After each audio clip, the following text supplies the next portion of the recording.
Hello you sexy people, Totally Dubbed here, and today I'm doing a review for the Creative Sound BlasterX G1. Yeah.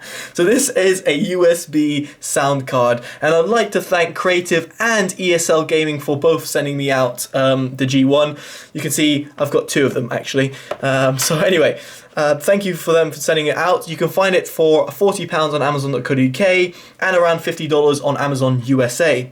Also check out my full written review of the sound card on my website, and it's going to be in a link in the description below, as it always is. So what do you get in the box? Well, basically in this lovely little box you get just a sound card and a bunch of manuals. The manuals are not too exciting, but anyway.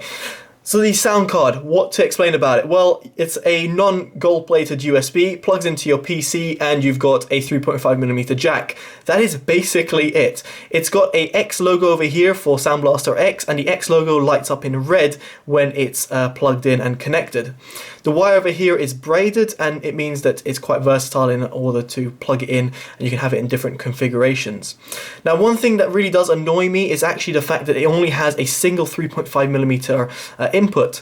Now you might be thinking, well, that's a good thing because it's a 4-pole enabled 3.5mm jack, which means that if you have, say, earphones with a microphone on them, it will be able to register as a microphone and a headphone. However, if you're a desktop user like myself, or have like a mod mic or a separate 3.5mm jack for your microphone, then you'd want something a bit more like this, where you got the separate inputs for your audio line in for your headphones and then the mic. Unfortunately, this is only one, and it causes a little bit of problems for me because as it's designed for gamers, or shall I say people who are listening on the go, then I would have presumed you would have a separate input for both, or you have a more versatility if you had a separate input.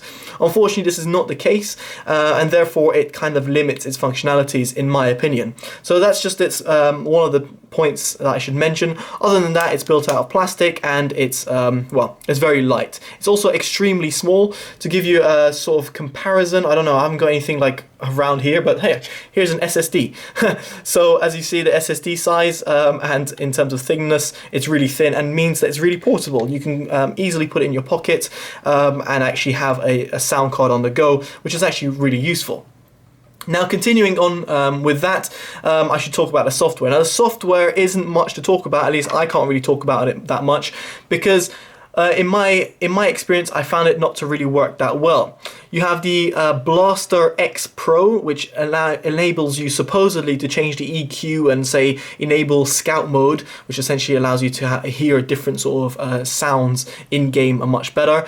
That didn't work for me. The X Plus configurator did work for me, but I didn't really notice that much of a difference other than it being like a generic EQ per game. So you have Battlefield 4, Counter-Strike as like presets. And then you had a smart recorder, which again, I couldn't use because I didn't have a 4-pole enabled earphone or headphone that I could really test it with. And the microphone I did have, like the mod mic, wouldn't be registered by this, or recognized, should I say. So unfortunately, software isn't great, and at least I didn't find it really useful. But now moving on to the most important part is the sound quality. Now, considering its £40 price tag, I wasn't expecting it to be amazing. However, I must say I was extremely impressed by its overall sound quality traits, especially its soundstage. Now, most USB sound cards like this one, I mean, this is only like a £5, £6 USB sound card.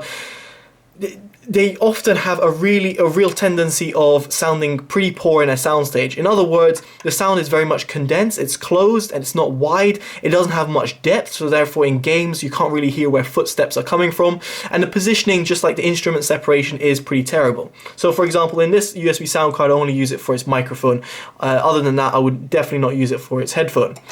However, with the G1, I am extremely impressed. So much so that I was gaming competitively on Counter-Strike without any problems. So positioning was fantastic. I could hear all sounds coming from all different areas without any sort of Dolby software technology. It's just inbuilt, got fantastic sound. And in terms of audio files, people listening to music, then you have fantastic instrument separation, great tonality, a great sort of depth and width to your music.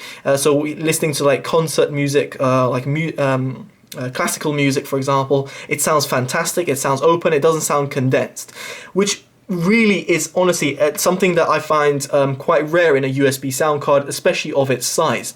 Of course, if you go for bigger size amp DACs and whatever, then obviously you should get a good open soundstage, just generally because of the way it's being processed and the capacitors and all of that. But in this respect, you're talking about a mini sound card which is literally smaller than the size of your finger, so it's fantastic for that. Now in terms of its lows, mids and highs, I found its lows were decent. It had a good sub bass extension. The mid bass did unfortunately sound a little bit uncontrolled, therefore it did leak into the mids a little bit, but on the whole, I'm being really nitpicking over here, that the mid bass was its biggest flaw and could have been much more improved. Its mids were very much, they sounded very nice. They were a little bit pushed back, so I would say they're not V-shaped, but it did sound a little bit pushed back and a little bit recessed, meaning the overall sound was a bit more warm, which isn't necessarily a bad thing, because your average Joe off the street would probably be looking for a sound card or a sort of sound which is a bit more warm sounding, and in this respect the G1 sounded fantastic. So the mids obviously are not super forward, so audiophiles, you can't expect like a nice flat sound signature. You're going to expect a little bit of a you can see a little V-shaped or a V-shaped or U-shaped sound signature, and to be honest it's not a big deal considering its price tag. You can't expect a fantastic flawless experience given its price. Moving on to the highs, I found they excelled. They extended really well and provided fantastic sparkle, especially coupled with a soundstage. It gives you a fantastic overall sound.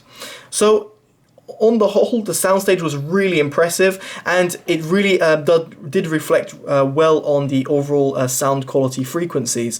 And given its price and given its portability, I can't quite stress how good and how impressed I am by this G1 sound card. It's so simple, it's so easy. I can take it in my pocket and plug it into any PC, even on a Mac or even on a PS4, and I can have fantastic sound quality. It's a win-win, and given that it's £40, I think it's extremely affordable considering other sound cards which are internal require much more, like, should I say, manual labor. You have to put them in, screw them in, take off your PC, install drivers and software. This is literally plug and play and boom, there you go. Windows, at least in my OS, Windows 10, recognize it straight away, and you could change the input straight away. So it is fantastic for what it does and for the price. Great job by Creative, and again, as I said, you can find it for £40 on Amazon.co.uk and $50 on Amazon USA. At that price, definitely recommended it, and I definitely do suggest you check it out. Anyway guys, I've been Totally Dubbed. Hopefully you've enjoyed this review. Make sure you give it a like, comment, subscribe, favorite and share for more videos with your friends and family, and definitely let me know in the comments below if you've got other USB sound cards which sound like this or sound good if that makes sense, or if you've got this actual product itself. That'll be good to know. Alright guys, I've been Totally Dubbed. Take care and peace out.